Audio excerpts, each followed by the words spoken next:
Without further ado, may I please welcome on stage one by one my wonderful speakers, Her Excellency Kersti Kaljulaid, the 5th President of the Republic of Estonia. Please do give her a very warm welcome. And we have Mohammed Ali AlQaed, the CEO, Information and E-Government Authority of the Kingdom of Bahrain. And Doron Avni, the Vice President, Government Affairs and Public Policy Emergency Markets for Google.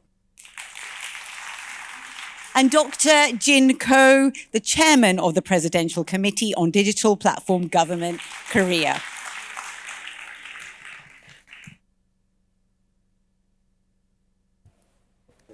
I'm going to switch to this mic. And just to recap, my name's Amandeep, ex-BBC presenter, based here in the United Arab Emirates for the last 10 years. And I can testify to the talent and the vision in this country, which really has been shown on great display over the first day and today of the World Government Summit. I hope you continue to join us for day 3. Without further ado, I'm going to go straight to the gentleman who's going to be referred to as the rest of this session as Mr. Google.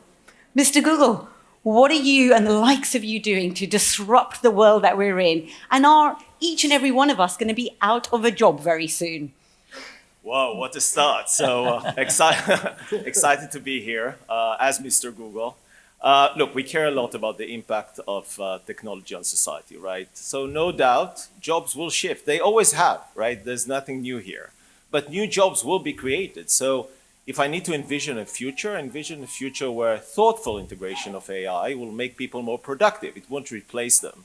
You know, think about this like spreadsheets, right? Spreadsheets replaced calculators. They didn't replace accountants, right? We still have them. Now, this brings us to exciting announcements like the one we had last week, which you alluded to. We announced Bard, which is a conversational AI service. And you can think of Bard as sort of a service that brings together the wealth of the world information out there, together with the creativity of large language models. And what this will allow us, and I've been using Bard for a while now, that what this will allow us is to engage with information in a different way, you know, to answer more complex questions, to get multiple perspective on each of those questions. And this is pretty exciting.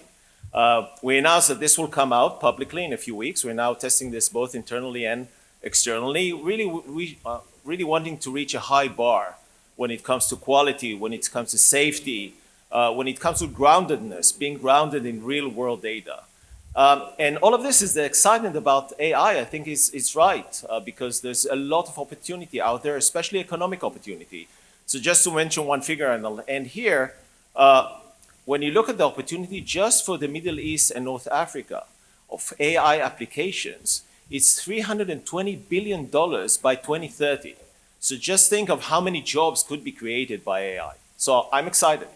And that's a staggering figure you share with us. And Mr. Google, to put you on the spot, Bard, you say you're experimenting and you're going to be sharing it with the rest of us. By show of hands, who wants to be a guinea pig and have a chance to share? We could give you some data analysis. We've got a couple of people in the room.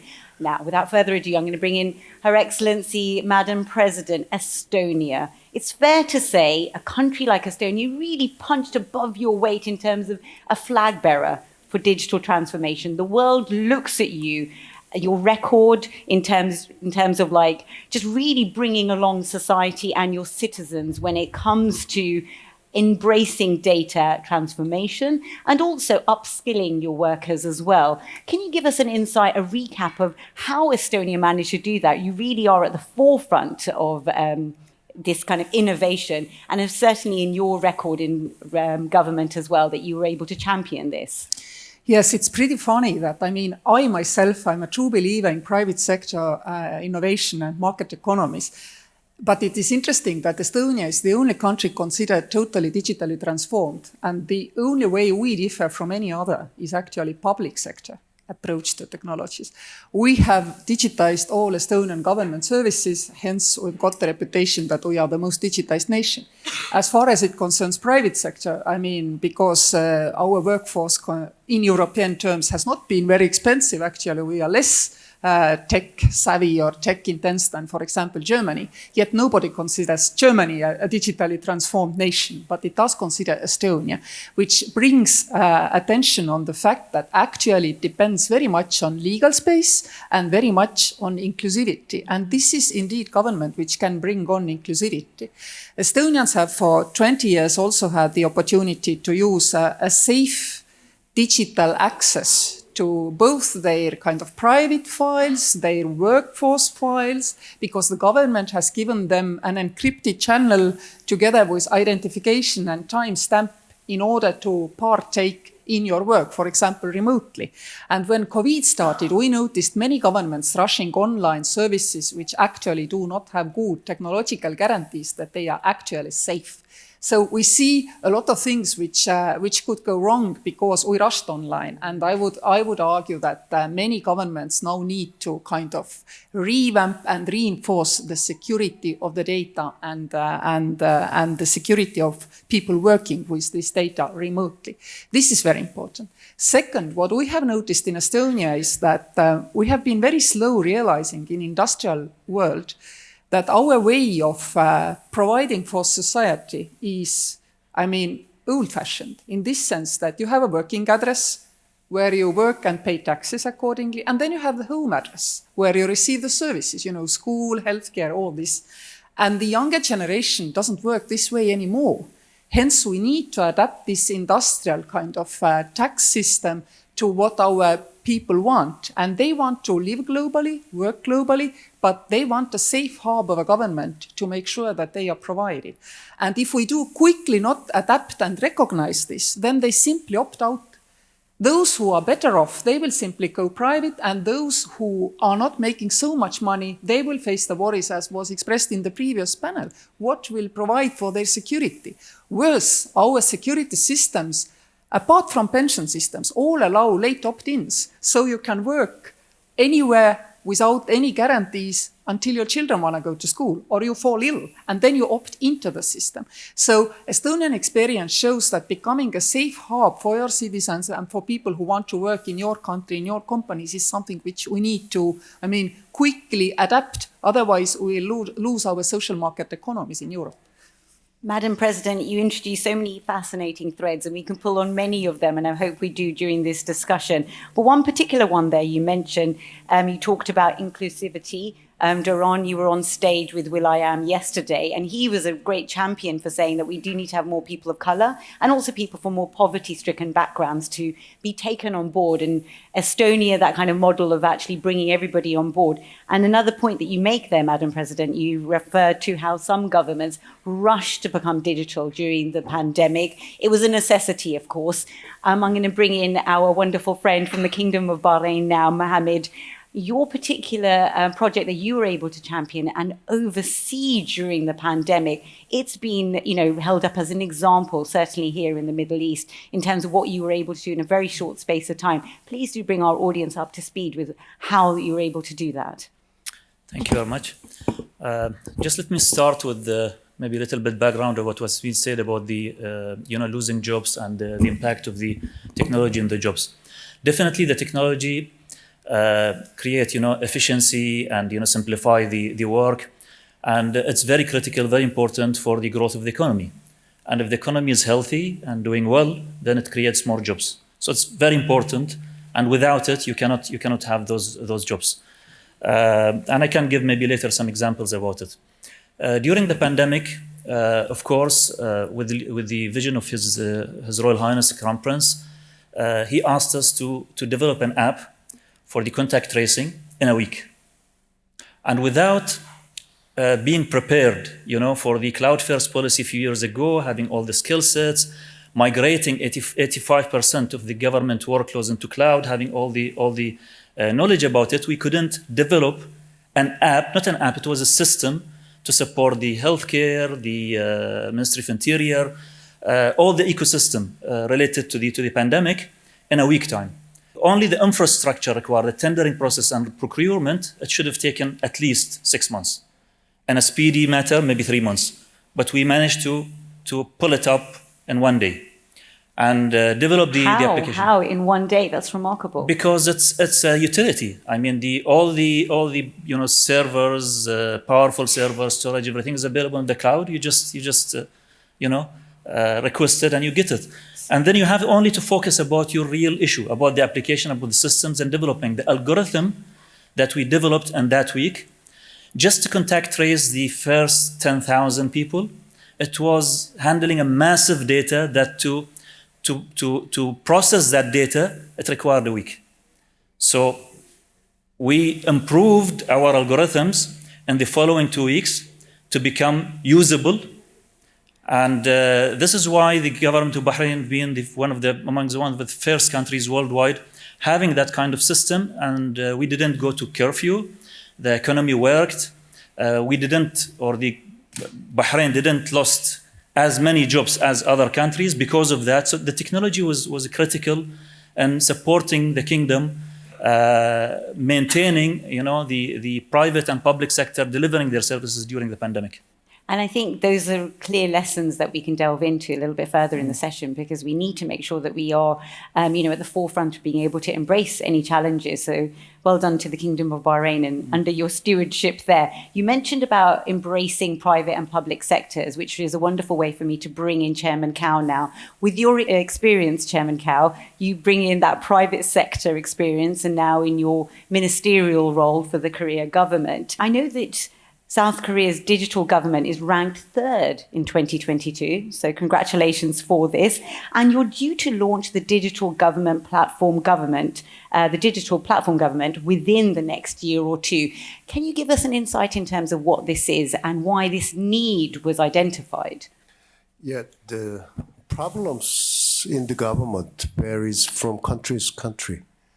Actually, Korea, we developed e-government pretty well, and is ranked within top 3 for 10 years.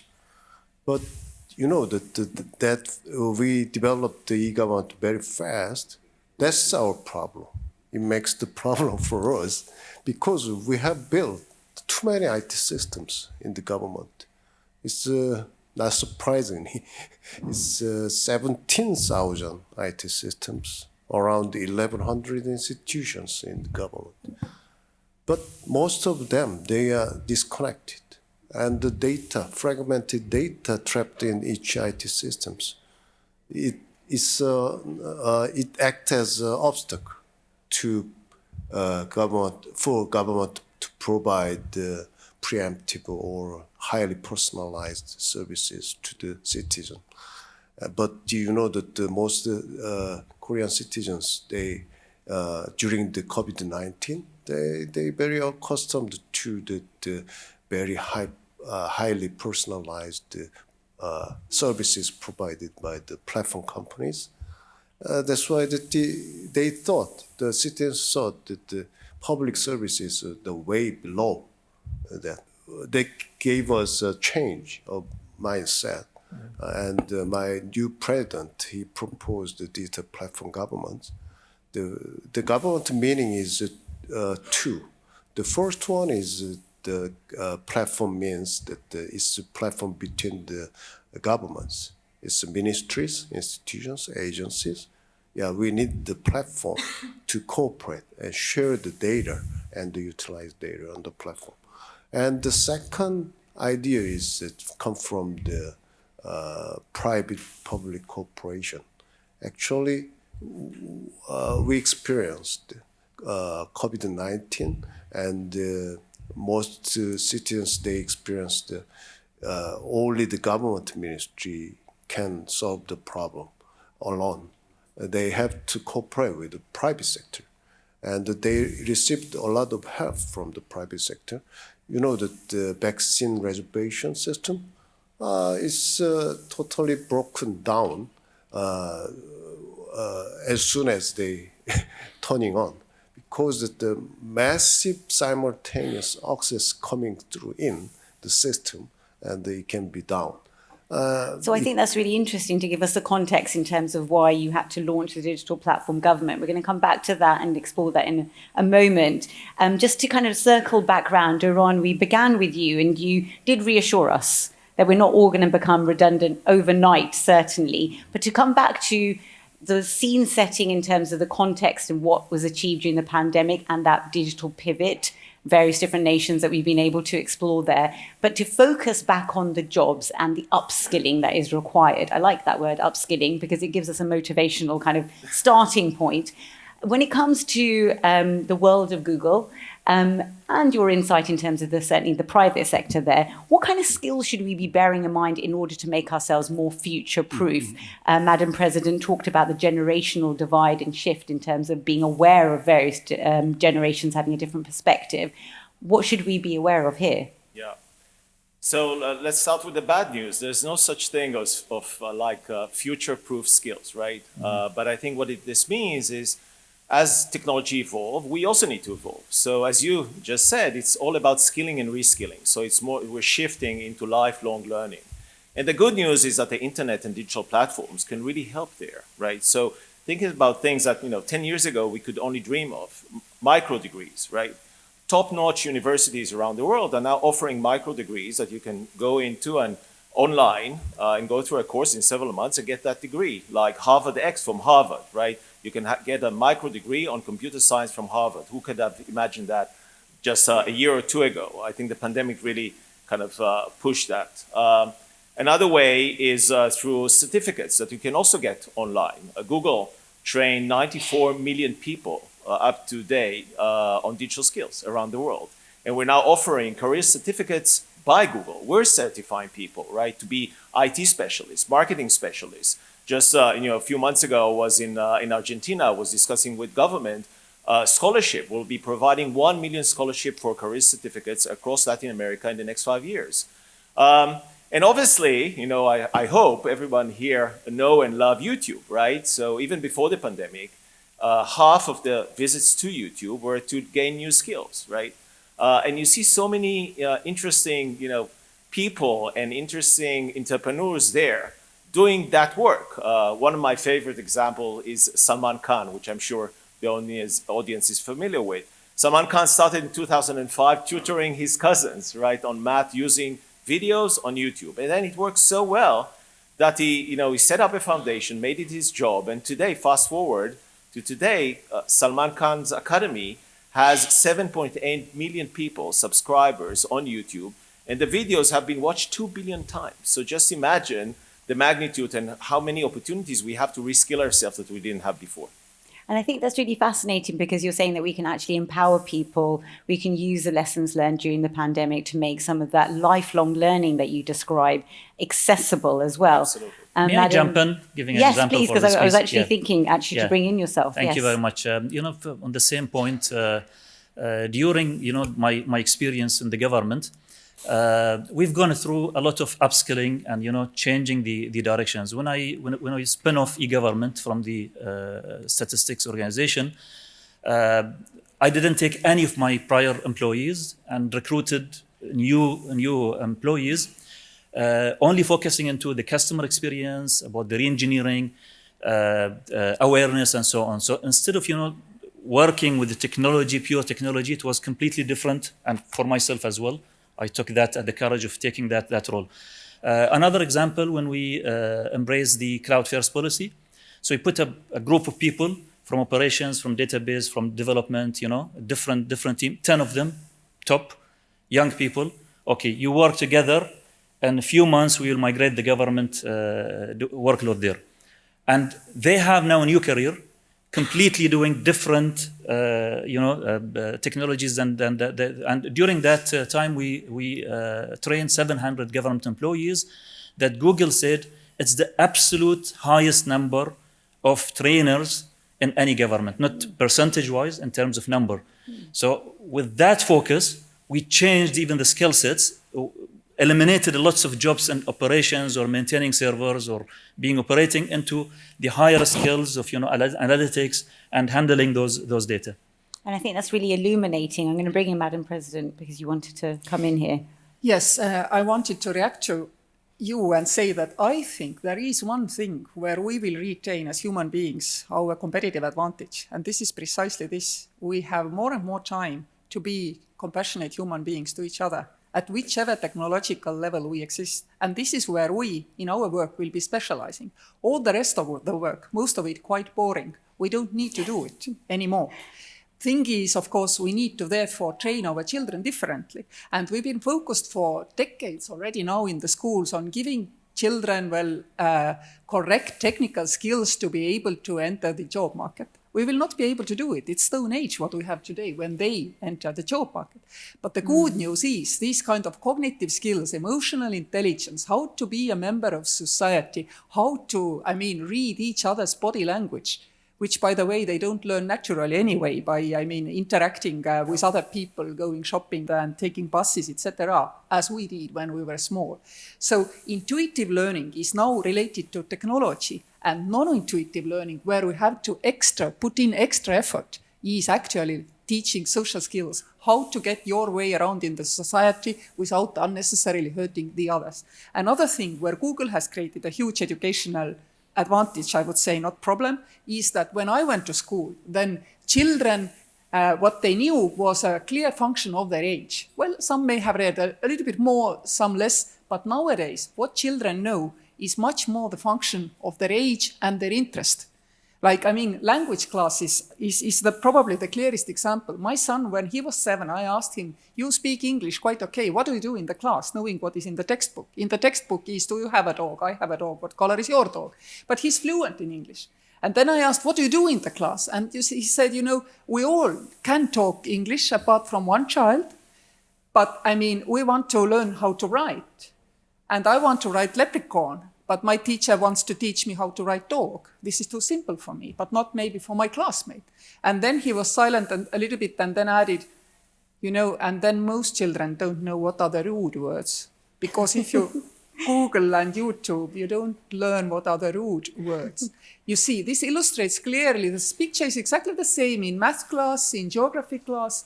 You cannot teach, you have to support learning. But that again involves technology, which means again children will be looking for information on the tools, various tools. And again, you have to, then work separately on making sure they also communicate and talk. And if we get this thing right, I think our society and our education is relatively future-proof. Never mind what these guys come up with. Last remark. I really enjoy that ChatGPT took away the opportunity to do in universities big exams in a written format. Now a professor again has to talk to a student to find out what is the deepness of understanding and knowledge, which is very good, I believe. And I think that's really admirable that you are championing compassionate skills and those kind of social skills. But the question is, and we should address it, when Duran talks about gaining certificates and working remotely, Mohammed talked about actually giving new employees new skill sets, new careers. That's a very kind of easy way for us to monetize those types of skills. But do you think governments, because we are here at the World Government Summit, and societies are going to monetize and economically reward those social skills that you very clearly highlight, which are clearly necessary in society? I think they do already. If you think where money is made online, Twitter, Facebook, it's all about facilitating communication and communicating. So definitely, indeed. And if you think about going to a restaurant where, there is a show about the food stuff and there are robots in the kitchen, then it's more expensive normally than is the classic. So obviously society is already rewarding. But where we need to be extremely careful is that, transition from agricultural period to industrial was totally not fair societally. It was the middle income and lower income people who bear the brunt because they had to go from countryside to towns. Living conditions were horrible initially for the first decades. We have to make sure that this transition is socially fair. But socially fair doesn't mean to keep holding on to the old ways of working. For example, take a person who is autistic and who doesn't like to talk to people. Previously, they were unemployed. Now they don't have to be unemployed. But let's imagine you are an autistic person who likes to make, let's say, a certain kind of toys, let's say red tractors. Previously, there was never enough people living close to you to buy off your red tractors. Now the whole world is your market. So this is a clear example how actually technologies can enhance the capabilities to work and be social inclusive. Same for mothers with small children who can work 24/7 from their home nowadays. Again, clear example of social inclusivity, but you have to work as a government to make it fair and social inclusive. It doesn't happen just by itself. And I think you're right to emphasize the role of governments and actually that international collaboration that will be able to bring the bar up in that respect. And I'm glad you said it in your own words that society should and does reward those social skills. Chairman Cow, I'm going to bring you in again. You bridge the private and public sector with your experience now in the Korea government, but the representation that you have in terms of your previous experience in the private world. With launching the digital platform government, which is due to be launched very soon, what kind of skills are you hoping to champion? Yeah, it's very important. I would like to keep in this the viewpoint of the data utilization and sharing. And yeah, mostly the Korean government officials, they don't like to share the data with others because the individual laws governing each ministries, it abandoned to share the data. Because that that the law says that you cannot, you don't, you should not share the data with others against the purposes of the acquiring the data, and that's why that most government officials is very passive to share the data with others, and also they don't like to ask the necessary data from the other ministries neither. There is a very big problem for us that the first thing to do is that we would like to give the government officials the best practices. They need to experience the best practices to utilize the data with their own data combined with external data. Then they perceive the necessity of the data sharing and the utilization. And we built the platform that they can share the data, and we also provide data analytics tools and hyperscale AI. And also we provide the API hub to the sharing the data. Then next step, they need to determine what kind of data they need to solve the problem, or also they need to find the problem on the situation and define the problem logically, and what kind of data they need, and how can they get the data from outside. And also they need the ability to, they need some kind of policy to maintain the quality of data. And I think those are really interesting points you make. I'm going to bring in Doron, because I think it's fair to say, as our non-government representative here on this particular platform, data sharing, of course, there's concerns in terms of private, personal use of that data, and that the risk around that. But when we talk about the wider sharing of data, the word regulation, is it a dirty word in your private circles, or is it something that you welcome? Well, we certainly welcome the dialogue with governments, right? It's if we can kind of come back to the where we started with AI, right? AI, getting it right, it's a collective responsibility of private sector, governments, and civil society to come together to think this through. This is too important not to get right. This is why our CEO, Sundar Pichai, said exactly that, right? We welcome regulation, but obviously regulation should be proportional. It should be risk-based. It should not curtail innovation, but it should set clear guardrails to where we should be going. And this is an ongoing dialogue that we see. If I can go back to what Madam President said earlier, I think I do agree technology has a critical role to play here. And tying it back to what my colleague said here, during the pandemic, for example, we worked with the Oman government to bring the whole school system online in less than 2 months, right? Just think about this, 750,000 students went online through Google for Education. And this, for example, not really transformed just the experience of the students, it really transformed the experience of the teachers. There were 40,000 teachers that we had to train to use Google for Education tools to do that shift. And I see this, personally, because my son, Nadav, also during the pandemic, went with his school to Google for Education, and suddenly the whole interaction changed. It wasn't like, you take a page and you move it to PDF, right? So you get the same page online. It's a whole new experience. And I think this is what the future is all about. It's all about new experiences. For example, I was in our headquarters 2 months ago, and I had, and I experienced firsthand what we call Project Starlink. Project Starlink is all about the new experience of video conferencing. So we heard in the previous panel, we're used to sitting in front of a screen and having a great conversation. But the experience I had is sitting in front of a screen with no glasses, nothing on, and seeing the person in front of me that I speak to on a screen, three-dimensional, right? The same way I look at you, I was looking at that person. And we're having a conversation through this remarkable experience. So a lot of things will transform. I think technology is taking us forward.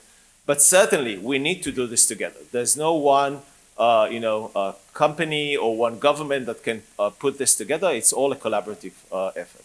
And I really do champion what you say there about a collaborative effort and also looking ahead to the future. As you say, it's too important not to get right. So this idea of future forecasting, maybe that's a last theme that we can end on, if I may come to each of my panelists. Madam President, Estonia, we started by saying how your record of your country is something that the world looks at, a flag bearer when it comes to data and digital transformation.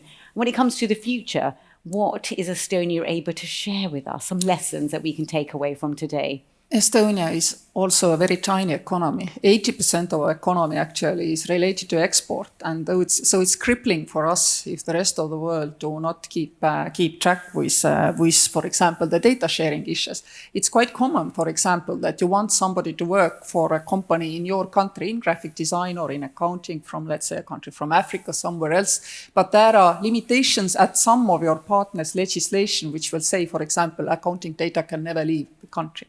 So what can overcome this is kind of safe connectivity. We need to build on Blue Dot promoted by some democracies and taken over also by OECD, for example, to make sure that we can trust the communication channels, that we are able indeed to, allow data to flow all around the world to trusted sources, to those with whom we want to cooperate, and we need universal tools for that, so that each and every person who wants to work globally does not have to take unnecessary risks with the data, because this is the utmost issue here.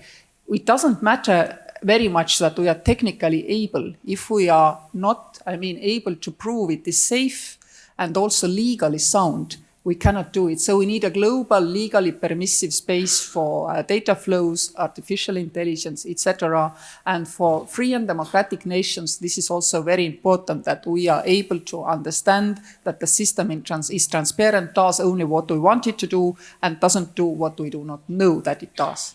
So some really powerful concepts there. You're talking about trust, creating safe environments, and also not being bogged down in terms of the technicality of the jobs, but creating that kind of very inclusive environment. To bring yourself in, Mohammed, what kind of lessons and insights can we learn in terms of the Kingdom of Bahrain when you're looking ahead to the future and the future of jobs in this space? I'll start with a small example as, continuation of what I started earlier. During the past 25, 30 years, I heard always the same, the technology is going to replace jobs. And always we had shortage of workers. For example, with immigration, the visas, with the country and the vision of the country to become more open, bring more investors, introducing golden visas, platinum visas, visa on arrival, and so on, tons of initiatives. With the traditional way, we couldn't implement more than 3-4 initiatives every year. With just automating the visa into electronic with the QR code, eliminated 60 workers, shifting them to do the other initiatives. We have in a year 80 initiatives implemented, just in the visa domain. So always there are shortage of skills, and it's good to eliminate workers, okay, to support the economy and create jobs which is more complicated and with the higher pay. That's one thing which is very important. The other thing is about related to the working with the private sector and the data. In Bahrain, we already shared the data. We do the biometric verifications for the companies, banking sector and the private sector, just not to keep those sensitive data with them. So we do the verification, give it and pass it back to them. And we are working in national initiatives to do multiple of those initiatives in the coming year, that the private and public sector can share the data, share the experience, and provide a better service to the end user. And I think, Mohammed, that really helps us kind of set up, bringing in Chairman Kao, just for a very short end comment in terms of, as Mohammed was outlining there, that key collaboration between the private and the public sector. We look at the future of jobs. What would you say that we should bear in mind? Yeah, after we implemented the platform government, then on the government platform, the private sectors like startups and the individuals and the small and medium-sized enterprises, they participate in the platform, and that they can utilize the government-owned data and combined with their own data, and they will planning and create new services and new values on the platform, and that they're tested on the platform. That's why we call it the test bed for the startups. And we are aiming to end up with that kind of test bed as a innovation ecosystem for the government system. And also, I stressed about the government officials, their capability. We would like to train them to use the variety of the AI tools and data analytic tools to analyze the data, what they need. And I think that might be a good endpoint for me to bring in Duran. Retraining, very important, but also, as you say, a test bed for startups. The governments really do need to be providing that kind of funding and a safe environment. Duran called you Mr. Google to begin with, and we addressed the hype in the room and in the world, of course, when we talk about Bard, ChatGPT as well. To end with yourself, you did manage to reassure us to a certain extent that we're not all going to be out of a job overnight, certainly. Future forecasting, is there anything that you can reveal to us? We're all friends here. We won't tell anybody. But any little breaking news from Google that we should be aware of? What I would say, I'm very optimistic about the future. I think there's a lot to expect. We'll see a lot of AI driving new experiences for people to use conversational AI. But also we've seen a lot of generative AI doing different things, right? And this will not be just multinationals. This will also be the developers, the small developers that will be able very soon to access Google APIs. This is a way to use all of Google technologies with your own apps. So you will be able to use our own APIs to access all of our conversational AI or all of us, large language models. And in a way, going back to what Madam President said earlier, this will democratize the opportunity for everyone to take part and be part of this big optimism about the future. And I think optimism and inclusivity are really two big things for us to end on. And on an inclusive note, I'm going to say thank you to my panelists and thank you to our wonderful audience. You've been with us this whole morning. The Future of Work Forum, the organizers have been brilliant in bringing together such brilliant minds and creating a safe environment for really open conversations. So thank you to everybody for being involved.